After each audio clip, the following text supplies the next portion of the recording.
Hi friends, ഓണക്കളികളിൽ ഏറ്റവും അധികം ആളുകൾ എൻജോയ് ചെയ്യണത് വടംവലിയാലെ തഗ് ഓഫ് വാർ. അപ്പോൾ രാജരാജേശ്വരി മലയാളി അസോസിയേഷൻ്റെ ഓണം പ്രമാണിച്ചുള്ള സ്പോർട്സ് ആക്ടിവിറ്റീസ് കഴിഞ്ഞ സൺഡേ നടന്നു. അപ്പോൾ അതിൽ ഏറ്റവും ഹൈലൈറ്റ് ആയത് ഈ വടംവലിയാട്ടോ. അപ്പോൾ അതിൻ്റെ ചില ഹൈലൈറ്റ്സുകളാണ് ഞാനിവിടെ കൊടുക്കുന്നത്. അപ്പോൾ നിങ്ങളെല്ലാവരും കണ്ട് എൻജോയ് ചെയ്യുക കേട്ടോ.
വടംവലി വിജയികൾക്ക് ഒരു കൊല എന്താണെങ്കിലും ഗ്രൗണ്ടിൽ വെച്ച് കൊടുത്തിരിക്കും കേട്ടോ.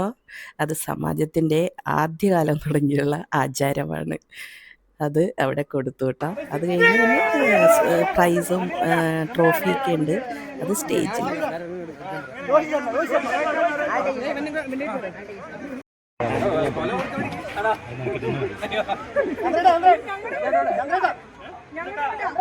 ഞങ്ങളുടെ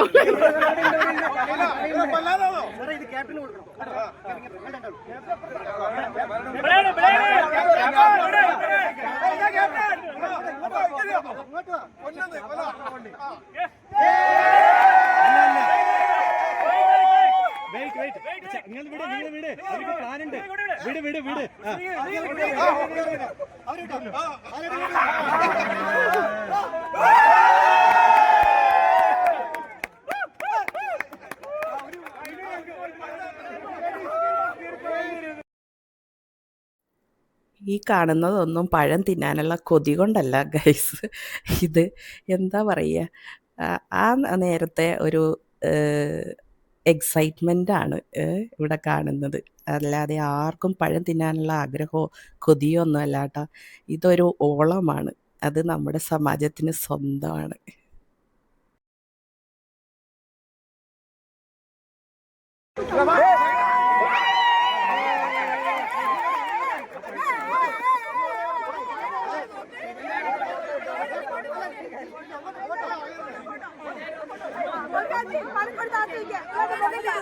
മുഖം കാണില്ല ആദ്യം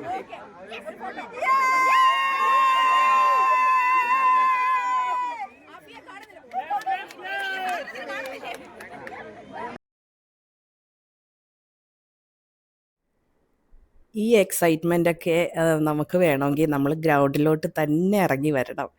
സമാജത്തിൻ്റെ ഈ പ്രോഗ്രാമുകളെല്ലാം അറ്റൻഡ് ചെയ്യണം. അതിനുള്ള ഭാഗ്യം ഞങ്ങൾക്കുണ്ടായി. ഞങ്ങൾ എൻജോയ് ചെയ്തു. വൈകുന്നേരമായപ്പോൾ നല്ല മഴയൊക്കെ ആയിരുന്നു. പക്ഷേ ആ മഴയൊന്നും വകവെക്കാണ്ടാട്ടോ എല്ലാവരും കൂടി അടിച്ചു പൊളിച്ചത്. ഈ ബഹളം കണ്ടാൽ ഓർക്കും ഒരാഴ്ചയായിട്ട് എല്ലാവരും പട്ടിണിയായിരുന്നു എന്ന്. എന്താണെങ്കിലും ആ കൊലയുടെ അവസാനമായി ട്ടോ. എല്ലാവരും എൻജോയ് ചെയ്താണ് ഓരോ വാഴപ്പഴവും കഴിക്കുന്നത്. അത് കഴിഞ്ഞിട്ട് നേരെ പ്രൈസ് ഡിസ്ട്രിബ്യൂഷൻ നടക്കുന്ന സ്ഥലത്ത് പോയി ട്ടോ. സ്റ്റേജിൽ അവിടെ തന്നെയായിരുന്നു പ്രൈസ് ഡിസ്ട്രിബ്യൂഷൻ. എല്ലാ സ്പോർട്സ് ഐറ്റത്തിൻ്റെയും പ്രൈസുകൾ ഡിസ്ട്രിബ്യൂട്ട് ചെയ്ത് അന്ന് തന്നെയായിരുന്നു കേട്ടോ. Okay next.